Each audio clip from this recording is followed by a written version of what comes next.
안녕하세요 결사대 여러분들 38번째 영상입니다. 드디어 팔로워가 여러분 500명을 넘었습니다.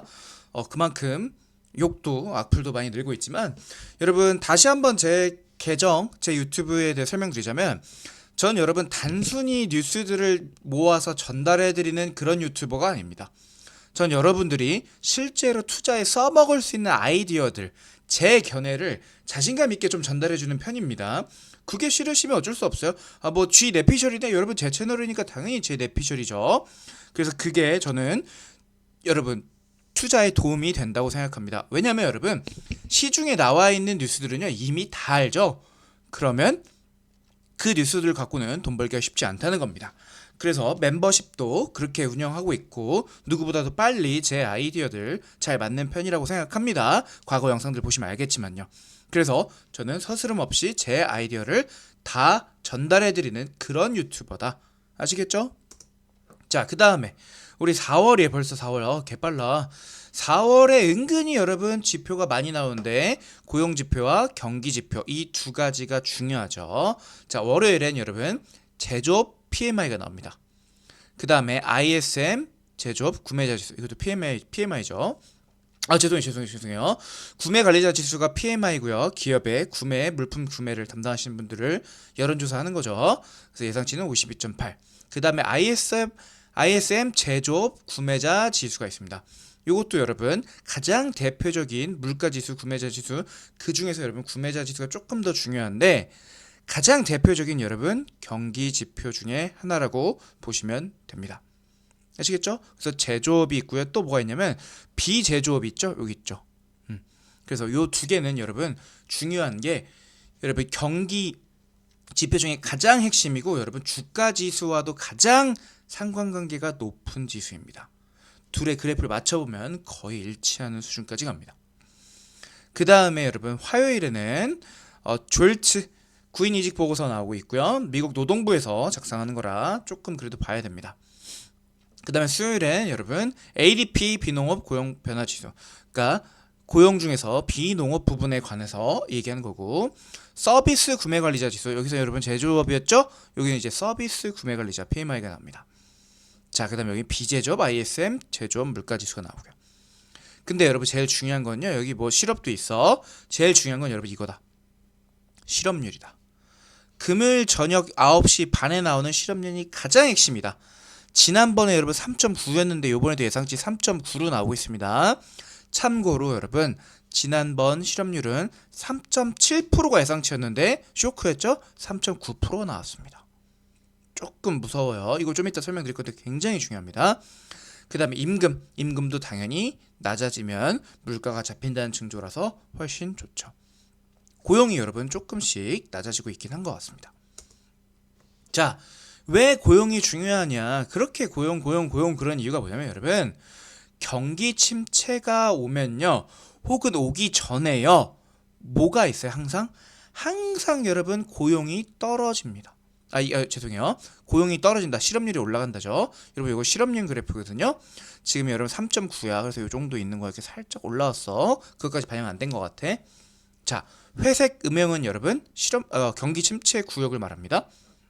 어때요? 여러분 침체 딱 들어가기 서기 전에 실업률이 쫙 올라가죠. 쫙 올라가죠. 지금 보면 여러분 코로나 때 진짜 장난 아니죠? 무슨 2009년 서브프라임 2008년 2009년 때가 이렇게 올랐는데 어때요? 엄청 많이 올랐죠? 그러니까 여러분 고용과 경기 침체는 정말 뗄래야 뗄 수 없는 관계라고. 실업률이 올라가면 경기 침체도 가능성이 올라간다. 근데 잘 보세요 여러분, 그래프의 특징이 있지 않나요?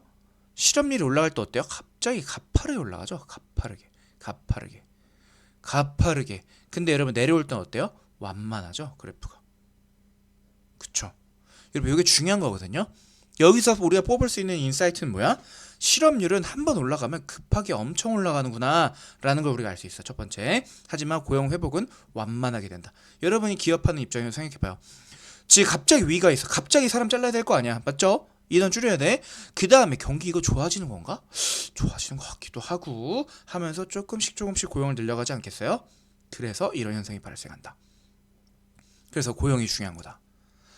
자, 그리고 여러분 또 경기 침체에서 중요한 것 중에 하나인데 여러분 이게 뭐냐면 10년물 금리와 마이너스 기준 금리예요. 이해되시겠어요? 자, 10년치 금리와 기준 금리의 차이를 말합니다. 지금 여기서도 마찬가지로 shaded area는 recession, 경기 침체를 말합니다. 어떤가요? 볼까요? 이게 높으면 플러스죠. 기준금리가 높으면 마이너스죠. 어때요?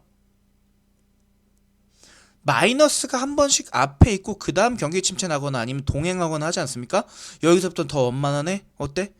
마이너스가 오니까 침체. 마이너스, 이게 여러분 딱 2분이야. 똑같을 때야. 마이너스가 오니까 침체. 지금 여러분 엄청나게 마이너스죠. 기준금리 5.5고요. 10년채 금리는 지금 4.2 정도에 있습니다. 빼면 마이너스 1.3 정도. 그러니까 한 요 정도 라인에 있네요. 딱 거의 비슷하네. 그지? 그래서 여러분 현재 기준금리 수준은 높은 수준이다. 그리고 이 높은 그 둘의 차이가 뭐야? 경기 침체를 불러올 가능성이 높다. 또 여기서 자칫 잘못하다가 실업률이 올라가면 급격하게 올라갈 수도 있다. 자, 이 두 가지 여러분, 이 두 가지가 제롬 파월과 페드 그리고 한국은행 총재님 가장 괴롭히고 있는 두려운 걱정거리가 이 두 가지다. 이해되시겠어요?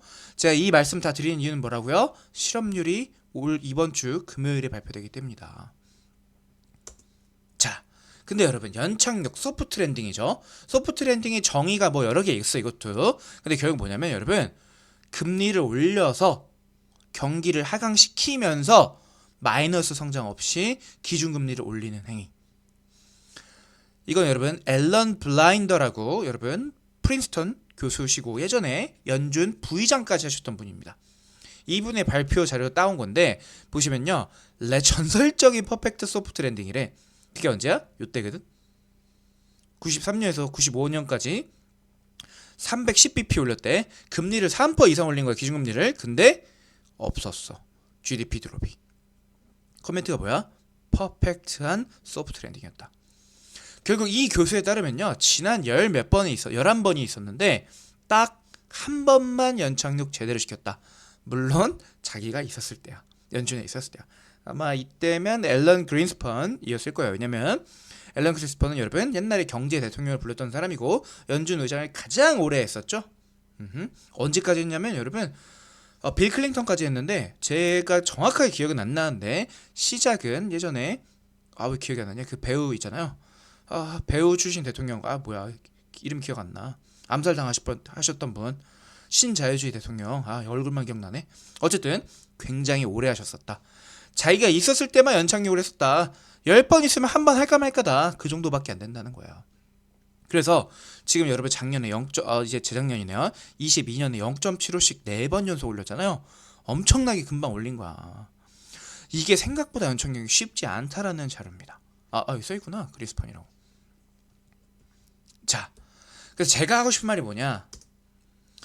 여러분 현재 이코노미스트 경제학자들의 연구에 따르면요. 실업률 4%가 정말 중요하다고 합니다. 왜냐면요. 나오겠지만 아까도 보여드렸지만 실업률은요. 오르면요. 한 번에 쫙 올라버리는 경향이 있다.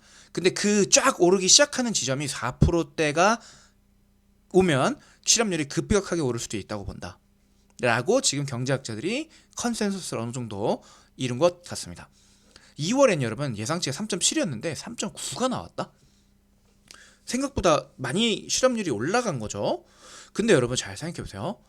굉장히 많은 사람들이 지금 실업률을 중요시 여기고 있어요.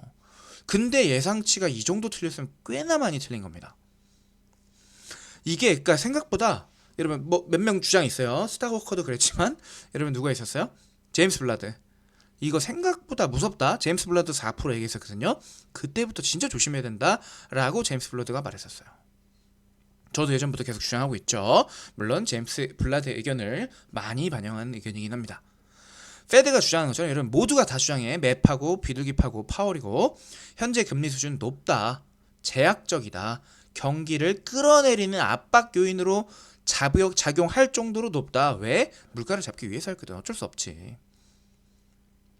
근데 이 물가가 높은 상황에서는 여러분 아까 제가 말씀드렸지만 물가와 금리가 높으면요. 경기 지표와 고용 지표는 오히려 좋지 않아야지 주가가 오릅니다. 왜?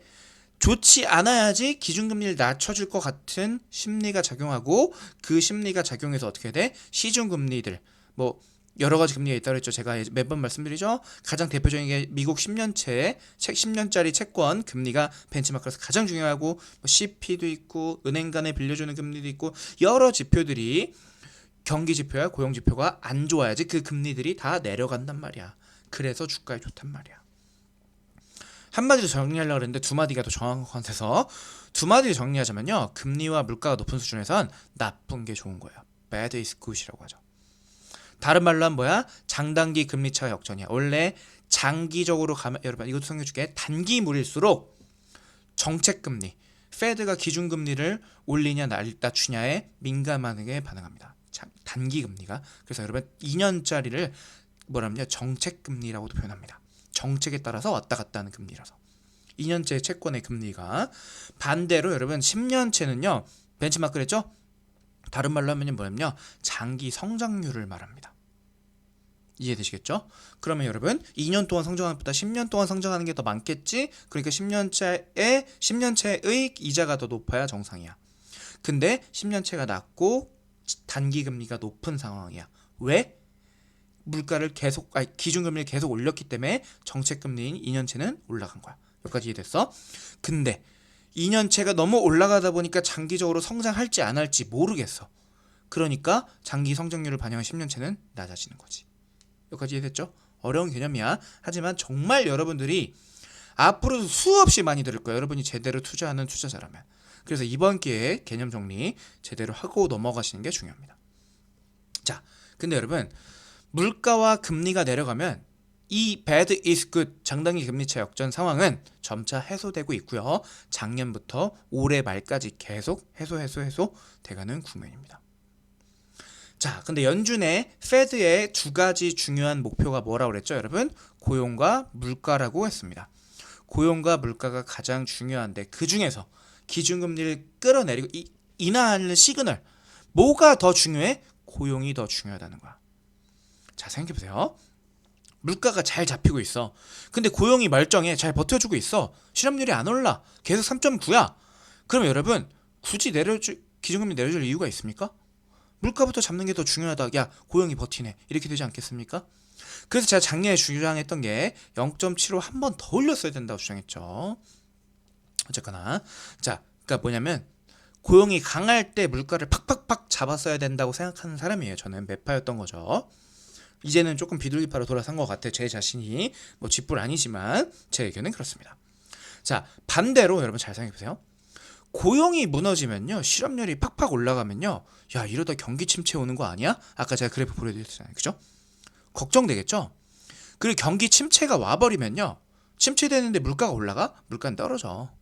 저절로 잡혀버립니다. 결국 뭐야? 고용이 무너지면 어쩔 수 없이 물가를 어느 정도 감안하더라도 기준금리를 한번 낮춰줄 수밖에 없다고. 이해되시겠습니까?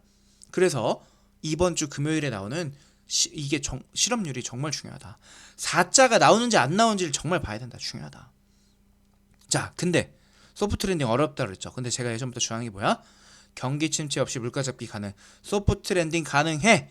왜냐면 여러분 이번에 물가가 많이 튀고 기준금리를 팍팍팍 올리게 된 이유는 여러분 뭐냐면 경기 자체가 좋아서 기준금리를 올린 게 아니야. 왜? 그냥 인플레 자체가 문제였고 그 인플레가 왜 일어났어? 파월의 실수였기 때문이야. 인재였기. 사람이 만들어낸 문제라서 그렇다는 거야.